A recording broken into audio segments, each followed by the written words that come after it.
Radhe Radhe everyone.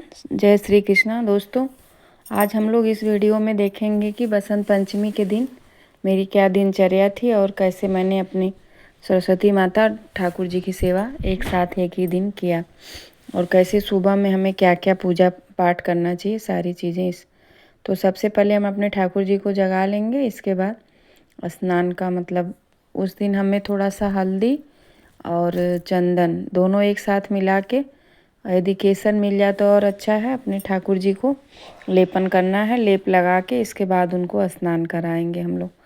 तो यहाँ पे मैंने वही किया है। और कच्चा दूध में यदि केसर मिल जाए तो उसको डाल के ठाकुर जी का स्नान करा लेते हैं। तो सुबह के टाइम में सबसे पहले जितने भी काम हैं आपको मतलब उस से खाली हो जाना है। इसके बाद फिर भगवान सूर्य को स्नान करें। इसके बाद भगवान सूर्य को सबसे पहले जल दें। बहुत से लोग बसंत पंचमी के दिन किसी नदी, तालाब, सरोवर में भी स्नान करते हैं, लेकिन जो नहीं जा पा रहे हैं वो घर पे ही थोड़ा सा गंगा जल डाल के स्नान करें। इसके बाद हमें भगवान की सेवा पूजा में लग जाना चाहिए। इस दिन हमें सरस्वती माता का भी साथ साथ में पूजा करना चाहिए, अपने बच्चों से करवाना चाहिए। और जो भी बच्चे पढ़ने में जैसे बहुत ज़्यादा कमज़ोर हैं उनको तो विशेष करके ये नियम करना है। तो मैंने स्नान करा लिया है, थोड़ा सा इत्र का मालिश कर दिया अपने ठाकुर जी को। इसके बाद हम भगवान को कोई भी मतलब नया ड्रेस यदि है, पीला है तो सबसे अच्छा है, नहीं है तो जो भी आपके घर में लड्डू गोपाल का नया ड्रेस हो, या फिर नया नहीं भी हो तो जो धोए रहते हैं हम लोग साफ़ सुथरा वस्त्र, उनको धारण करा लेंगे। तो यहाँ पे मैंने वही चीज़ सेम किया है, अपने ठाकुर जी को स्नान करा के बैठा लिया है। और ये ड्रेस मेरे पास नया था तो मैंने ठाकुर जी को वही ड्रेस पहना दिया है। इसके बाद उनको थोड़ा सा चंदन का मतलब टीका करेंगे, और हल्दी यदि मिल जाए तो और भी अच्छा है। तो हल्दी चंदन दोनों मिला के यहाँ पे मैंने टीका कर लिया है। यदि तुलसी की लकड़ी को घस के पहले हमें नीचे में लगा देना है माथे पे उनके, उसके ऊपर से भी हम चंदन लगा सकते हैं, क्योंकि तुलसी की जितनी सेवाएं हम भगवान की करें उतनी ही अच्छी है। तो इसलिए हमें तुलसी के हर जगह यूज करना चाहिए। इसके बाद हमें अपने ठाकुर जी का श्रृंगार करवा लेना है। तो यहाँ पे देखिए हाथ का कड़ा, माला जो भी है मेरे पास, मैंने अपने ठाकुर जी को पहना दिया है। इसके बाद भगवान का मतलब जो भी सब देवता लोग को स्नान करा के और इसके बाद सबको वस्त्र धारण करा देंगे। फिर पीला चंदन, लाल चंदन, और आज के दिन हम लोग हल्दी का भी ज़्यादा से ज़्यादा प्रयोग कर सकते हैं। और आज ही के दिन से ब्रिज में होली प्रारंभ हो जाती है, तो इसलिए हमें अपने ठाकुर जी को आज के दिन अबीर भी लगाना है। और जितने भी घर में देवी देवता हैं सबको थोड़ा थोड़ा अबीर मतलब टीका कर दें, या थोड़ा थोड़ा फोटो के नीचे गिरा देंगे थोड़ा सा।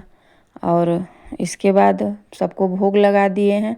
जो भी है आपके घर में हो, यदि पीला मिठाई मिल रहा है तो ठीक है, नहीं जो भी फल मिठाई है जो भी बना सकते हैं आप, जैसे हलवा हुआ बेसन का, कुछ भी मतलब भगवान को पीला चीज़ भोग लगा सकते हैं। तो जैसे पीला हलवा, मिठाई या फिर खिचड़ी। और यहाँ पे माता सरस्वती की भी पूजा हो गई है सुबह में। और पहले हम गणेश लक्ष्मी पूजा कर लिए हैं, फिर माता सरस्वती की कर लिए हैं। और बच्चे लोग भी जितने घर में हो सबसे हमें सरस्वती माता की पूजा करवाना चाहिए। माता को पीला सरसों का फूल, पीला माला जो भी आपके पास रहे उसको चढ़ा देना है। और जैसे सब देवी देवता का पूजा होता है, पहले स्नान करा के फिर वस्त्र धारण कराएंगे, फिर हल्दी का, फिर चंदन का टीका लगाएंगे, माता रानी को अबीर का लगाएंगे। तो सारी चीज़ें करने के बाद भोग लगाएंगे अपने माता रानी को, माने सरस्वती माता को। और यहाँ पे भोग लगाने के बाद 3 बार आचमनी ज़रूर करें और भगवान से बोले, हे प्रभु, सब कुछ आप ही का दिया हुआ है, आपके ही दिए वस्त्र से हम भोग लगा रहे हैं, तो आप प्रेम पूर्वक ये भोग स्वीकार करिए। और घंटी ज़रूर बजाएं भगवान के भोग लगाने के टाइम, और भगवान से हाथ जोड़ के प्रार्थना करें कि आप भोग ग्रहण करिए। और इसके बाद दोस्तों भगवान को भोग लगाने के बाद थोड़ा सा अक्षत चढ़ा देंगे। जैसे सफ़ेद अक्षत नहीं चढ़ाएं तो अच्छा, उस दिन हमें पीला अक्षत चढ़ाना चाहिए। गणेश लक्ष्मी को, माता सरस्वती को और अपने ठाकुर जी को, सबको पीला अक्षत, चावल को थोड़ा सा हल्दी में कलर कर लें और उसी में वही चावल हमें जितने भी घर में देवी देवता हैं सबके ऊपर चढ़ाना है। बहुत से लोग बोलते हैं नारायण भगवान के ऊपर अक्षत नहीं चढ़ता विष्णु भगवान को, लेकिन तो यहाँ पे लड्डू गोपाल को थोड़ा सा चढ़ा देंगे। और इसके बाद उनको मतलब थोड़ा सा आईना दिखा देंगे, भगवान का जो श्रृंगार किए रहते हैं कि भगवान मेरे कैसे लग रहे हैं उनको दिखा देंगे और ख़ुद भी देख के उनकी थोड़ी सी नज़र उतार लेंगे। इसके बाद जो भी पढ़ना है उसको पढ़ेंगे बुक, और इसके बाद आरती कर लेंगे, माला कर लेंगे, जैसे सेम पूजा होती है रोज़ की वही। लेकिन तो इस दिन थोड़ा सा मतलब वही कि भगवान को स्नान का विशेष ध्यान देना है, फिर गुलाल लगाना है और आज से गुलाल लगना चालू हो जाएगा भगवान को। यहाँ पे माता सरस्वती की आरती कर ली और सभी देवी देवता का मतलब विधि पूर्वक पूजा पाठ हो गया है।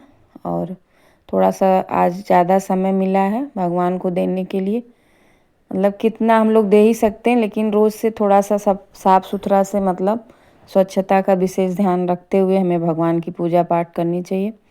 तो यहाँ पे जितने भी वस्त्र हैं सब टेबल पे बिछाए जाते हैं मंदिर में, तो सारे मतलब बदल दिए हैं और साफ़ सफाई से कर लेंगे।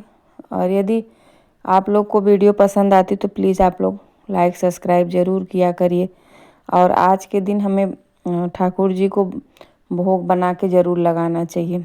तो जब भी मतलब दोपहर का समय है तो खिचड़ी का भोग ज़रूर लगाएं, क्योंकि माता सरस्वती को खिचड़ी का भोग लगता है। और ठाकुर जी को हो सके तो कढ़ी चावल का भोग लगा दें, या फिर और माता सरस्वती को आज के दिन सरस्वती पूजा के दिन दही और चूड़ा का भी भोग लगता है, जो माता रानी को माता सरस्वती को बहुत ही प्रिय है।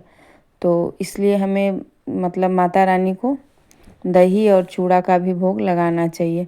तो यहाँ पे दोपहर का टाइम हो चुका है और ठाकुर जी के लिए खिचड़ी बनी है बिना लहसुन प्याज के, और माता सरस्वती को भी भोग लगा है दही चूड़ा और खिचड़ी का। दोपहर का भोग है माता रानी का। और फिर इसके बाद भोग लगाने के बाद दोपहर का ये भोग लगाने के बाद पूजा समाप्त होती है। राधे।